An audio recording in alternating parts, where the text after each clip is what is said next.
Hello students, today we concentrate on the new topic which is indefinite integral. This one is the second phase of calculus. हम देखते हैं differentiation के बाद हमारा जो अगला चैप्टर है chapter 7 which is integral. Heading यहाँ पर इंडेफिनिट इंटीग्रल पढ़ी है, लेकिन सबसे पहले हम बात करेंगे कि इंटीग्रल क्या है. देखिए इसका जो बेसिक डिफिनेशन जो है इसकी वो ये है कि integral is the reverse process of differentiation. मतलब इंटीग्रल जो है डिफरेंशिएशन की बिल्कुल रेसिप्रोकल ऑपरेटर है. तो डिफरेंशिएशन को दूसरा नाम डेरिवेटिव है. तो सिंपल सी बात है, इसका जो नेम होगा वो क्या होगा, एंटी डेरिवेटिव. तो इंटीग्रल का एक दूसरा सिनोनिम्स जो होगा हमारा क्या कहलाएगा, एंटी डेरिवेटिव. Anti derivative. इसका एक और सिनोनिम है जिसको हम बोलते हैं प्रिमिटिव.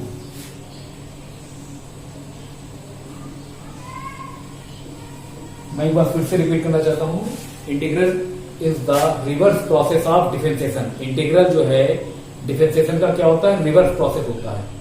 और डिफरेंशिएशन का दूसरा जो नेम है वो डेरिवेटिव है. तो इसलिए इंटीग्रल को हम एंटी डेरिवेटिव बोलते हैं. और कभी कभी कॉम्पिटिशन में आपको प्रिमिटिव भी लिख के आ सकता है. कहा जाता है find the antiderivative of this function और find the primitive of this function. तो आप समझ लीजिए कि आपको इंटीग्रल ही फाइंड करना है. ओके, आइए इसके आगे बढ़ते हैं. Suppose we have a function small f x plus c. Now we differentiate small f x plus c with respect to x. Suppose after differentiation we got here capital F x. इसको differentiate करने में हमने मान लिया कि small f x का differentiation capital F x आ रहा है और c हमारा एक कांस्टेंट है, तो इसकी वैल्यू इसका डिफरेंशिएशन क्या होगा, 0 होगा. So by the definition of integral here d by dx of small f x plus c is capital F x. इसका इस फंक्शन का डिफरेंशिएशन कैपिटल एफ एक्स है. तो सिंपल सी बात है, कैपिटल एफ एक्स का इंटीग्रल क्या हुआ, कैपिटल एफ एक्स का इंटीग्रल क्या हुआ, small F X plus C. Small F X plus C.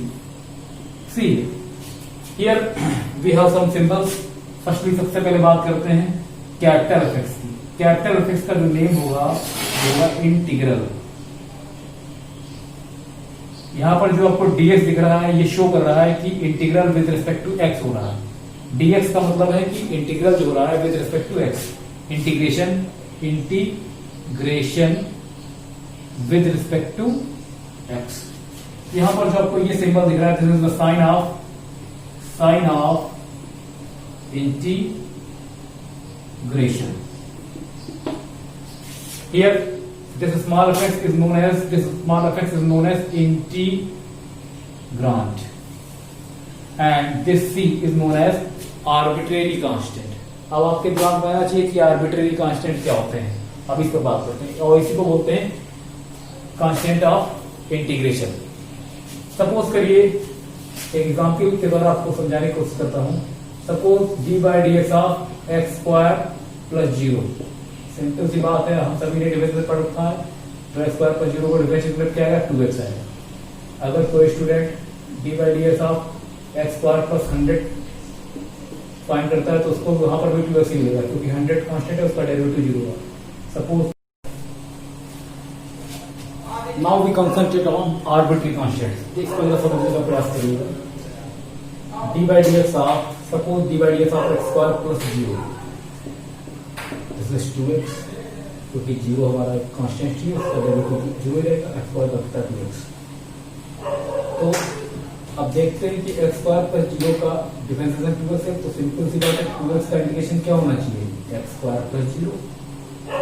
Now d by dx of x square plus 1 is 2x, क्योंकि 1 हमारा कांस्टेंट है, कांस्टेंट का डेरिवेटिव 0 होता है. जब x स्क्वायर प्लस 1 का डेरिवेटिव 2x है तो 2x का इंटीग्रेशन क्या होना चाहिए with respect to x is x square plus 1. फिर से देखते हैं d by dx of x square minus 1000 is 2x. इसका डेरिवेटिव 2x है, तो सिंपल सी बात है 2x का इंटीग्रेशन क्या होगा, x स्क्वायर माइनस 1 होगा. तो हम देख रहे हैं कि 2x का इंटीग्रेशन हमने यहाँ पर भी किया, यहाँ पर भी किया, यहाँ पर भी किया. बार बार हमारे कॉन्स्टेंट्स क्या हो रहे, चेंज हो रहे. कहीं पर 0 आ रहा, कहीं पर 1 आ रहा, कहीं पर 1000 टर्म है। तो इन सबको मैनेज करने के लिए एक आर्बिट्री कांस्टेंट ले लिया गया है C, integration of 2x² plus C. This C is known as arbitrary constant. इसकी वैल्यू 0 भी हो सकती है, 1 भी हो सकती है, -1000 भी हो सकती है, 10 भी हो सकती है, कुछ भी हो सकती है।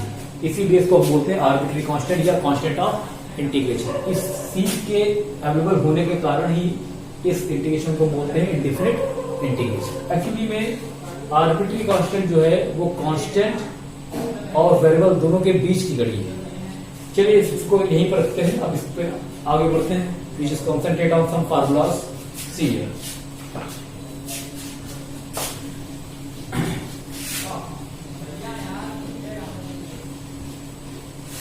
देखिए इंटीग्रेशन के जितने भी फार्मूलाज हैं ये सभी डिफरेंशिएशन के ही फार्मूला से बने हुए हैं। तो सबसे पहले आपको डिफरेंशिएशन के सभी फार्मूलाज अच्छी तरह से आने चाहिए। उसके